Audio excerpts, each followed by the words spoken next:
Hello everyone, welcome to Durrett's Take. It's time to go over the Midwest region of the NCAA tournament. You got one Purdue versus 16 seed winner of Montana State, Grambling State. Purdue wins easily. They're not going to win. They're not going to lose to 16 seed 2 times in a row. They're not going to do that. 8 Utah State versus 9 TCU. Utah State got underseeded here. They should have been a higher seed. But not only that, they got a rough draw here. TCU is an athletic team in there, and when they're hot, you know. Utah State's a good team. They got good players like Osborne and all that. However, it was a 9-day difference between at home playing Utah State at home and then for Utah State to go on the road and play a good team. As far as TCU goes, they actually played better on the road.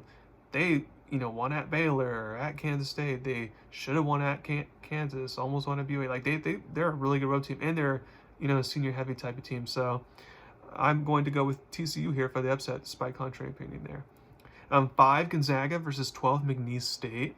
The fact that this game is Salt Lake City favors the Zags, although the Zags have won like 16 straight first round games, which is crazy.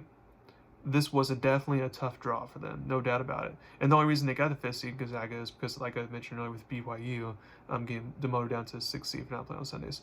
So Gonzaga has BYU to thank for that. But anyways, a lot of people like McNeese State to get the upset here, and I will jump on board with that. Gonzaga has been playing better as late, although the WCC tournament game was a bad one. But McNeese with their first year coach Will Wade, who's has coached big time games before LSU and all that.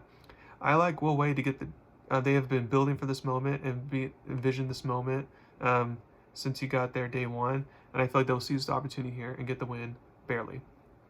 Next, you got 4 Kansas versus 13 Samford. If there were a 13 seed to win a game this year, it would be Samford. Kansas is not 100%. Even if their best 2 players, Hunter Dickerson and McCullough, play, they probably won't be close to 100%. So I wonder how that goes. And they're not. And plus, they're a top-heavy team, so they have no depth whatsoever. So that may cost them, especially with the 2 best players not being 100%. And Samford is for like the mid-major ranks, they're a high-powered offense. And high-powered offenses is not what Kansas wants to play. They want to play like a more defensive grinding out type of game, especially with the way Kansas shoots the 3-ball, which is not that great. So I feel like Samford could take advantage of that, and they get the upset. 6 South Carolina versus 11 Oregon. South Carolina has been great for the most part this year, and I've liked them as a Sweet 16 team for a long time.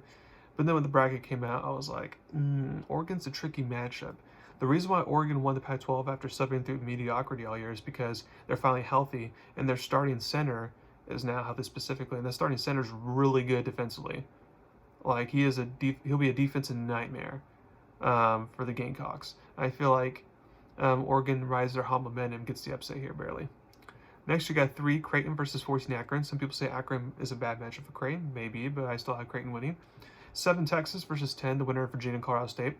Like I said, all the kind of depends here. If Texas is playing Virginia, like Texas easily. Not easily, but Texas should win. If Texas plays Colorado State, then that will be more interesting battle there. But I'm going to go with Texas to get the win here. And then 2 Tennessee versus 15 St. Peter's. No magical run for St. Peter's this time. I have Tennessee winning. Next, in the next second round, you got 1 Purdue versus 9 TCU. TCU has already beaten a 1 seed before, so Purdue better be careful here. But I do like Purdue to win this game. 12 McNeese State versus 13 Samford. This game could go either way, in my opinion. But again, I think McNeese State and their good defense will be the difference in this game, and be able to slow down Samford enough to win the game and go to the Sweet 16. Because there's one double-digit seed that goes to the Sweet 16 like a lot of the years, so that's the case this year.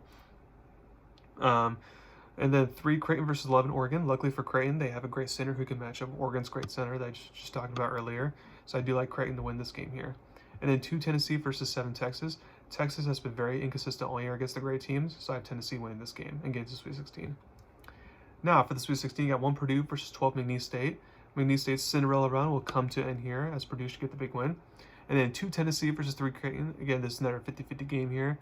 If either team's on their A game, they should win it. I think Creighton should have made the Final Four last year, but if you remember, when they played San Diego State, they fouled the San Diego State player with like 0.1 or 1 second left to lose the game, basically.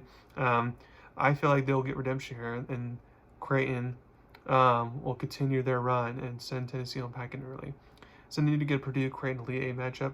Luckily for Creighton, like I said, they have a good center that can match up with Zach Edus, the 2-time National Player of the Year for the tall center for Purdue. I think this is a back and forth type of game here. And Purdue should win this game, but it's all about upsets. I can't have all number 1 seeds, go to the Final Four. So I'm going to have Creighton here get the upset to go to the Final Four. So thank you very much for listening to my podcast today. Please subscribe to my channel and tune about me. Thank you very much. You have a wonderful day.